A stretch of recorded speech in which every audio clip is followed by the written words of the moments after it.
Hello नमस्कार दोस्तों, सत्य ऑनलाइन स्टडी आपके अपना यूट्यूब चैनल है, उस पर आपका स्वागत है। हिंदी एमसीक्यू की हमारी पहली क्लास है। इस पर लेखपाल UP triple UPSI all exam के लिए इंपॉर्टेंट है, जहाँ पर भी हिंदी के क्वेश्चन आते हैं। चलते हैं आज की क्लास पर।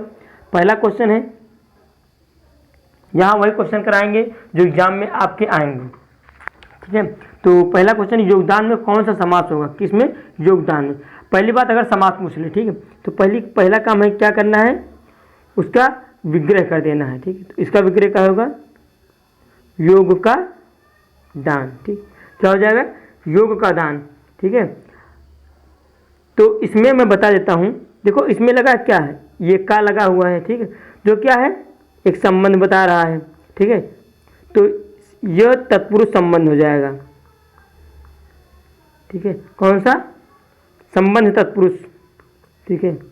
आंसर क्या हो जाएगा आपका? ऑप्शन नंबर ए बिल्कुल सही आंसर हो जाएगा। इस प्रकार से राजकुमार बीमार था, इसमें भी हो जाएगा, ठीक। राज का कुमार, राजा का कुमार, राजा का पुत्र, ठीक है।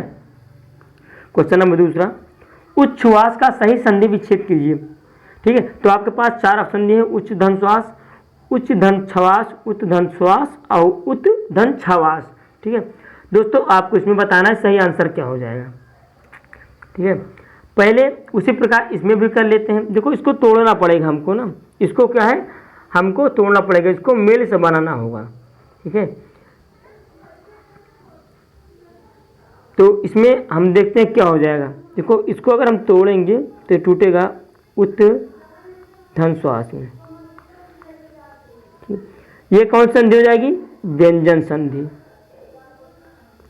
क्या है? यह एक व्यंजन संधि है, ठीक है। तो क्या बने होता है? उत्धन श्वास, यानी कि ऑप्शन नंबर सी बिल्कुल सही आंसर हो जाएगा, ठीक है। क्वेश्चन नंबर तीसरा, जो हर समय अपना मतलब साधता हो, ठीक। क्या है? जो हर समय अपना मतलब साधता हो, उसे क्या कहा जा सकता है? वही वाक्य के लिए एक शब्द, परमार्थी, स्वार्थी, स्वार्थी, मतलबी। देखो यहाँ पे ये हम काट देंगे, इसका कोई अर्थ नहीं निकलता, कभी भी आएगा ही नहीं। परमार्थी का मतलब देख लेते, दूसरों का भला चाहने वाला, मैं शॉर्ट में लिख दूंगा, ठीक है। दूसरों का भला, दूसरों का भला चाहने वाला। अगली बात देखो, मतलबी। आप मतलबी यहाँ पे मत लगाना, जो हर समय अपना मतलब से, तो उसका मतलबी यहाँ पर नहीं होगा भैया, ठीक। मतलबी क्या होगा? जो केवल अपने आप से मतलब रखता हो, केवल अपने आप से मतलब रखता हो, उसे मतलबी कहते हैं। अब उसके बाद अगला क्या है, ठीक है, जो हर समय अपना कार्य सिद्ध करे या मतलब साधे, हर समय अपना कार्य सिद्ध करे, ये लिख लीजिएगा आप लोग। इसका ऑप्शन नंबर बी सही हो जाएगा, ठीक है। अगला है, बहिर्मुखी शब्द में कौन सा उपसर्ग है? आपको पता होगा उपसर्ग क्या होता है। वाक्य देखो, मान लीजिए ये कोई वाक्य लिखा है, मान लीजिए मैं लिख दे रहा हूं अपने यूट्यूब चैनल का नाम सत्या, ठीक है। आगे मैं ये लगाऊं सुसत्या, ठीक है। उसके बाद लास्ट में लगा दूं मैं ग्रह। ये जो हो जाएगा, पहले अगर लग के वाक्य का विशेष अर्थ बता दे, ठीक है, तो ये उपसर्ग हो जाएगा। और ये पीछे अगर लग के वाक्य का अर्थ चेंज कर दे, ठीक है, तो ये क्या हो जाएगी? इसको कहते हैं प्रत्यय, ठीक है। तो ऐसे बनता है ये। यहाँ आप देखते हैं इसमें क्या हो जाएगा चौथे में, तो इसका जो आंसर हो जाएगा दोस्तों, ऑप्शन नंबर ए बिल्कुल सही आंसर हो जाएगा, ठीक है। अगला क्वेश्चन पांचवा, निम्न में से मिश्र वाक्य नहीं है। तो हिंदी जो है एक्चुअली कॉन्सेप्चुअल है, कॉन्सेप्ट आपको पता है तो आप कर ले जाएंगे। अब मिश्र वाक्य में देखो, मैं कॉन्सेप्ट यहाँ मैं ट्रिक बता दे रहा हूँ। मिश्र वाक्य अगर पूछे, ठीक है, और या वरन, ठीक है, इत्यादि शब्द अगर आए तो हमेशा मिश्र वाक्य हो दोस्तों। अब देखो आप कुछ मत ढूंढिए, केवल और या वरन ढूंढ लीजिए। इसमें कहीं नहीं है कैंसिल, इसमें कहीं नहीं है कैंसिल, इसमें कहीं नहीं है कैंसिल, बचा कौन? ऑप्शन नंबर बी बिल्कुल सही आंसर हो जाएगा, ठीक है। अगला क्वेश्चन छठवां, साहित्य जनता की चित्त वृत्तियों का संचित प्रतिबिंब है, यह किसका कथन है? आदरणीय हजारी प्रसाद द्विवेदी, महावीर प्रसाद द्विवेदी, नागेंद्र जी, आचार्य रामचंद्र शुक्ल जी।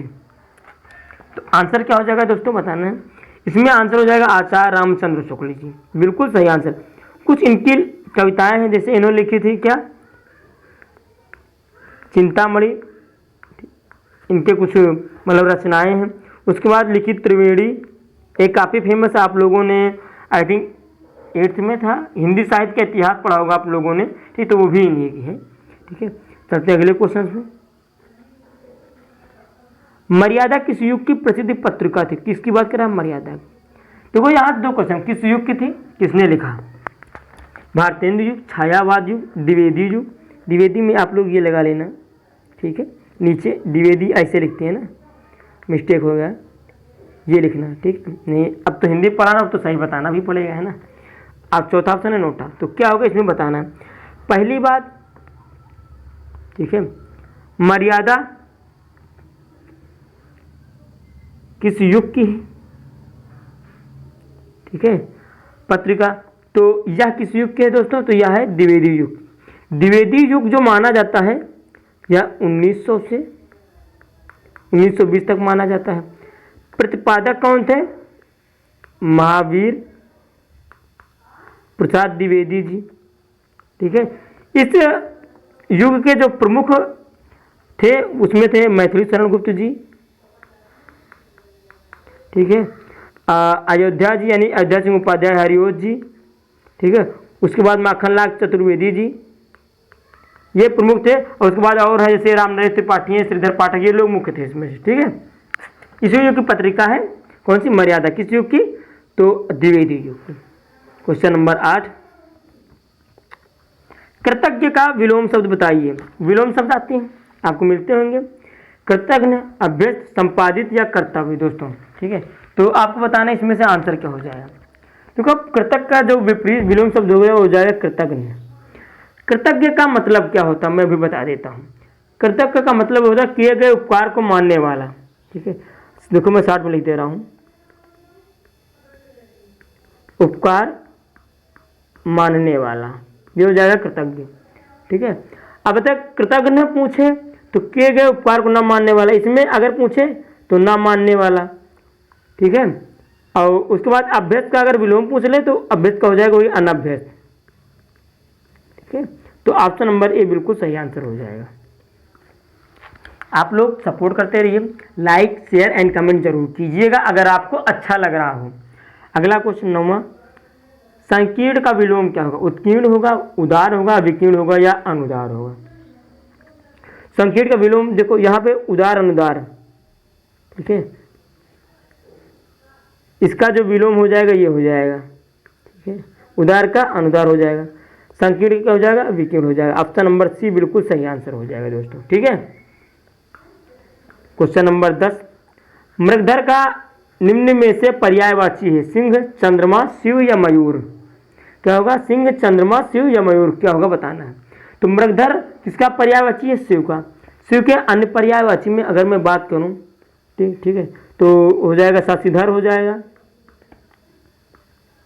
हिरण्य, ठीक है। उसके बाद शंभु, हे शंभु, है ना। और उसके बाद और भी है, गिरीश है, चंद्रशेखर है, ये सारे हैं, ठीक है। उसी प्रकार अगर हम यहाँ पे देख लेते हैं सिंह का, ठीक है, सिंह में कौन कौन हो जाएंगे? तो हरि, केसरी, व्याघ्र, शेर। चंद्रमा में मृगांक, सुधाकर, निशाकर, विधु, हिमांक। मयूर के पक्षीराज, मयूर, मेघप्रिय, महानर्तक, ठीक है। तो ये सारे हो जाए। अगले दिन से जो पीपीटी रहेगी अगली क्लास से वो और भी अच्छी रहेगी, मैं और भी चीज़ें अगली पीपीटी में डिस्क्राइब करने वाला हूँ यहाँ से। क्वेश्चन नंबर 11, पराग का पर्यायवाची शब्द क्या है? भारतीय है, फूल है, सुगंध है, सुकुमार। कई बार आया हुआ है क्वेश्चन, आप लोगों को मिला भी होगा। तो पराग का पर्यायवाची है सुगंध, ठीक है। पराग का पर्यायवाची सुगंध। पराग के अनुपर्यायवाची महक की है, महक बात कर लें, खुशबू भी हम लोग कह देते हैं, ठीक है। और एक परिमल भी है, ठीक है, ये होता है। उसी प्रकार से अगर हम फूल का देखें तो पुष्प हो जाएगा, पता है आपको, मंजरी, प्रसून, सुमन, भारतिक, वागेश्वरी, वागीश, सरस्वती, शारदा, ये सब हो जाएंगे। क्वेश्चन नंबर 11, मूढ़ चेता का अर्थव्यंजक शब्द निम्न में से कौन सा है? मूर्ख जो बाद में चतुर बन गया हो, आलसी, मूर्ख या दूसरों को मूर्ख बनाने वाला। तो मूढ़ चेता का जो शाब्दिक अर्थ होगा वो हो जाएगा मूर्ख, ठीक है। अगर यहाँ पे एक और होता डपोर शंख, फिर भी यही आंसर हो जाएगा। डपोर शंख मारे का जो अर्थ होगा वो भी मूर्ख हो जाएगा। ठीक है। क्वेश्चन नंबर 13, खिली हुई हवा आई फिरकी सी आई और चली गई। खिली हुई हवा आई फिरकी सी आई और चली गई, पंक्ति में कौन सा अलंकार होगा? उपमा, अनुप्रास, संभावना या फिर उत्प्रेक्षा। यहाँ पे देखो वाक्य क्या है? सी। ठीक है। समसरिस समान,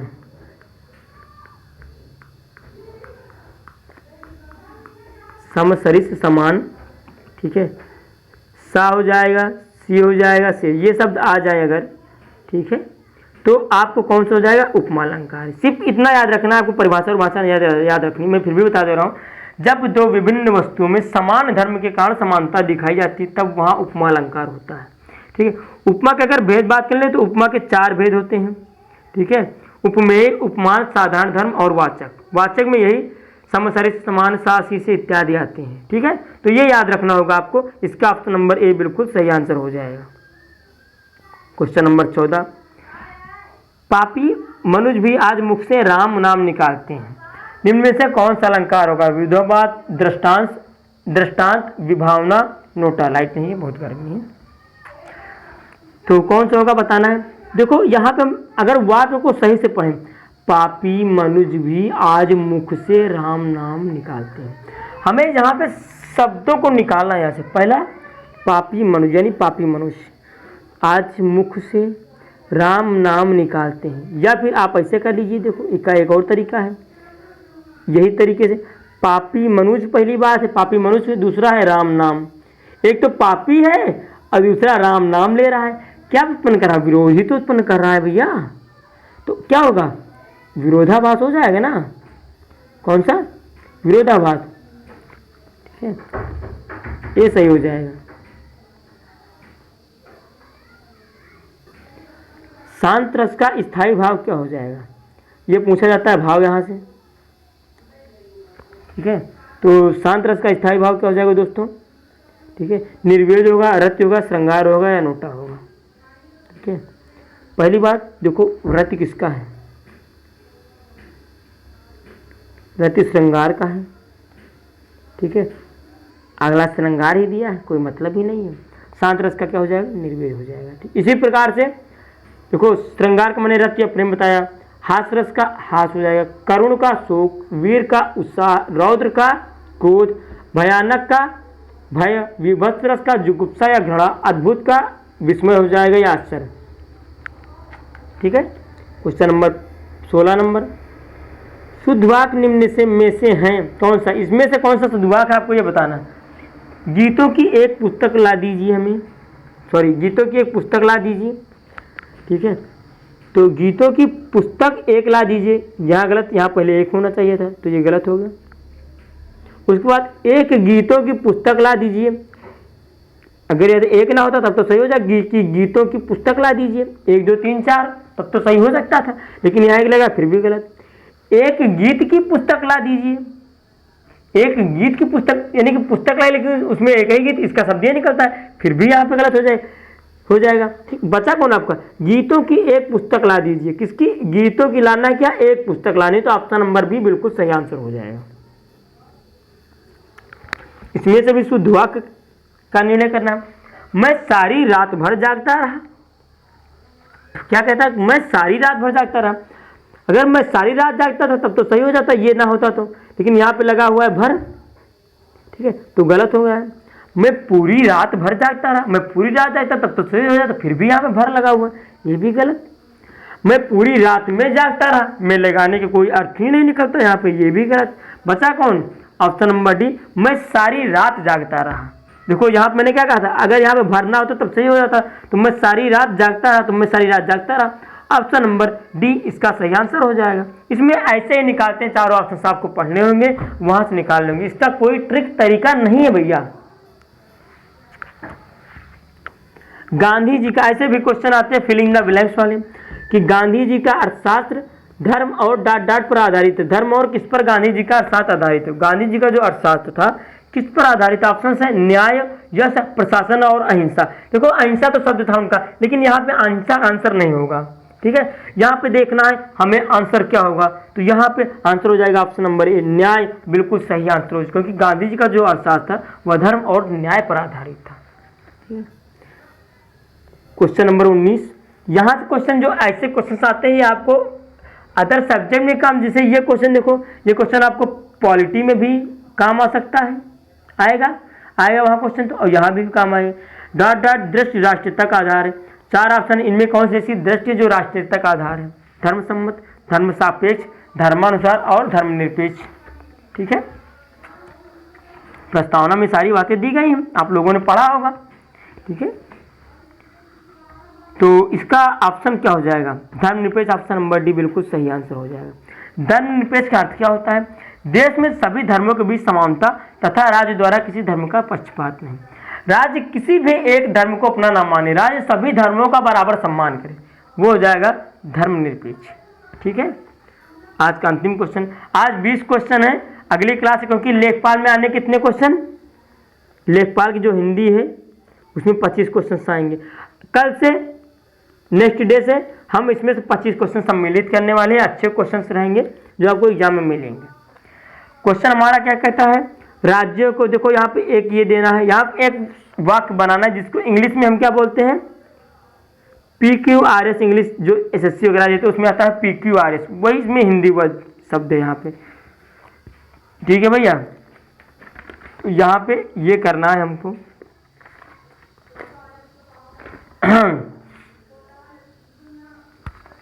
क्रमानुसार व्यवस्थित कीजिए। राज्यों को विभिन्न योजनाओं के लिए, अब इसमें सार से देखना है, देखो इनमें ऑप्शन काट सकते हैं। देखो पहले ऑप्शन में दिया गया है ए, जो संसाधन दिए जाते हैं उसके बाद भी योजना आयोग के माध्यम से। सी, देश के विभिन्न भागों का उनका उद्देश्य, ये गलत, क्योंकि उद्देश्य पहले आना चाहिए, ठीक है, ये गलत हुआ। तीसरा ऑप्शन देख लेते हैं, सी वाला, इसमें पहले सी दिया है, राज्यों को विभिन्न योजनाओं के लिए देश के विभिन्न भागों का जो संसाधन दिए जाते हैं। सही नहीं बन रहा, इसको आप पढ़ के देख सकते हैं, सही नहीं बना, गलत। ऑप्शन नंबर बचा भी, हम देख लेते हैं इसको कि भैया आप चेक कर लीजिए ये सही है कि नहीं। मैं खुद भी इसको प्रूव करने वाला हूँ, कर दे रहा हूँ भाई तुरंत, कि राज्यों को जो विभिन्न योजनाएं, राज्यों को विभिन्न योजनाओं के लिए, पहला दिया ऑप्शन नंबर बी, योजना आयोग के माध्यम से। अब तो नीति आयोग हो चुका है, फिर भी क्वेश्चन देखना है कि योजना आयोग के माध्यम से जो संसाधन दिए जाते हैं उनका उद्देश्य, ठीक है, यानी पहले नंबर पे ये हो जाएगा, दूसरे नंबर पे ये हो जाएगा, तीसरे नंबर पे उनका उद्देश्य देश के विभिन्न भागों का संतुलित क्षेत्रीय विकास करना। तो यानी कि ऑप्शन नंबर आपका कौन सा सही हो जाएगा? ऑप्शन नंबर आपका सही हो जाएगा यहाँ पे ऑप्शन नंबर बी, ठीक है, सेकेंड। आज का सेशन यहीं तक रखते हैं। इसकी PDF हमारे टेलीग्राम चैनल में मिल जाएगी, जिसकी लिंक डिस्क्रिप्शन में मिल जाएगी आपको, ठीक है। आज सेशन यहीं तक, अपनों का अपने ख्याल रखें। जय भारत।